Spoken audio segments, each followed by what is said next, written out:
So let's go back in time into the early 12 and 1300s. In the Celtic tradition within what is currently the United Kingdom, specifically Ireland, there was a tradition or a festival called Samhain, or Samhain is how it's spelled, but it's pronounced Samhain.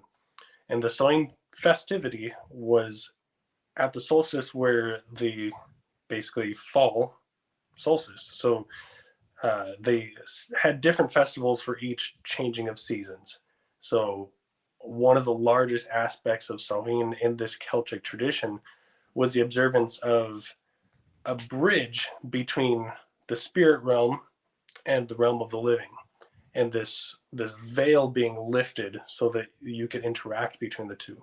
So it became a really common practice within that tradition to have uh, consultation and even seances with past relatives and things like that that were on the other side. In the Celtic tradition, there was a goddess called Morrigan, and Morrigan is a goddess of war and fate, and the Celts would appeal to Morrigan in order to interact with those on the other side. And there was just this tradition of bonfires. There's a lot of practices that would go into this, and incantations in order to consult the dead and to commune with the dead in a way that would only be accessible during what we would know as October 31st, in the changing of fall for this festival. Now, once upon a time, good old St. Patrick was sent from England to the Church of England. He was commissioned to go to Ireland. He hated the idea. This is a whole history in of itself that's really interesting, and I would encourage any viewers to do some research. But St. Patrick was not so modern day, but closer to modern day Jonah, where he was called to go to Ireland, but he hated the Irish. And as he was ministering to the Irish, he learned to love them, and God softened his heart, and he was called in that way. So he was commissioned through the Church of England and also through the Holy Catholic Church, originating in the Vatican, of course, in Rome. And what St. Patrick's efforts did was he brought Catholicism to Ireland effectively, very effectively.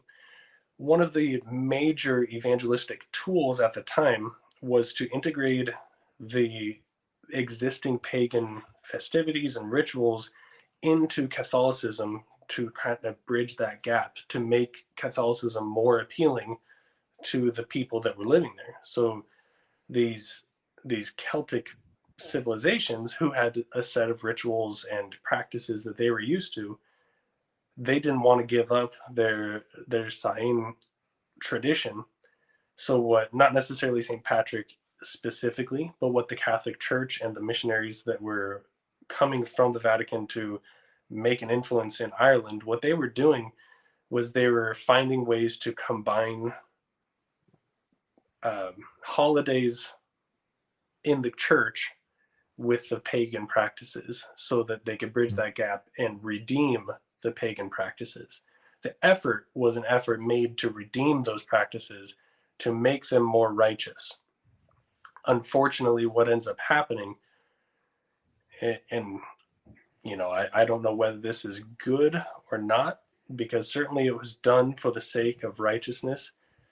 But what we see in history is that the Catholic Church instituted All Saints Day.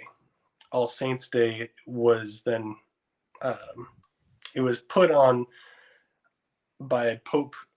It had already existed for a while on like November 7th or something, and then they made it November 1st by Pope Gregory III. So when Pope Gregory III made All Saints Day, or All Hallows Day, on November 1st, the purpose of that Catholic holiday was to acknowledge the saints that didn't have another day of the year to be commemorated on.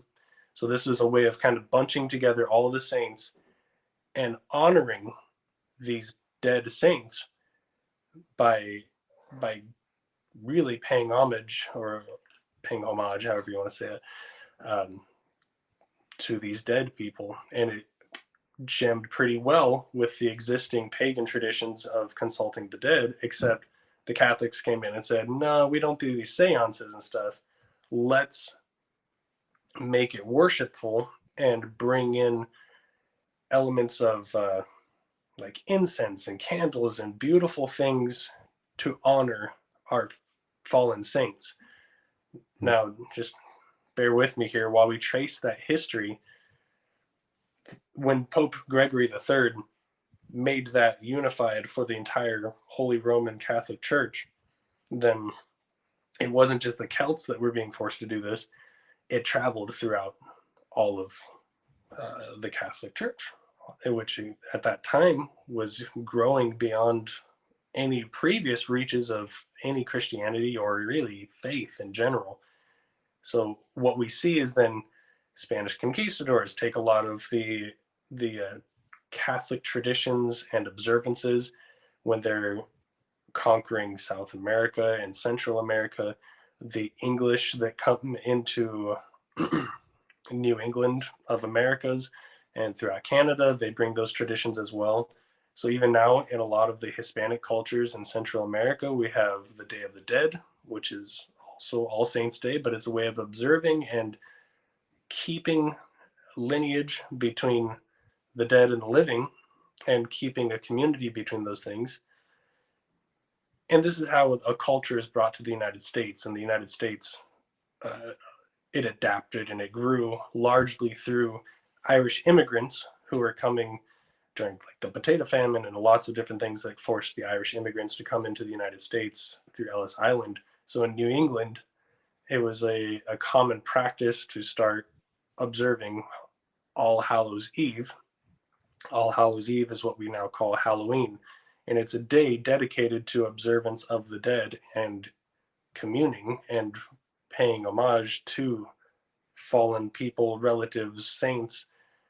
But then it has still managed to cling on to a lot of the darkness that it came from in its pagan origins. And it's adapted, it's grown, it's evolved. Of course, that's now well over 100, 130, 140 years since that was being brought into the United States. It's changed a lot. And now the United States practices have influenced the rest of the world in the way that they celebrate, things like jack-o'-lanterns, trick-or-treating, which each have their own unique history in the pagan rituals as well, or at least in less than favorable conditions.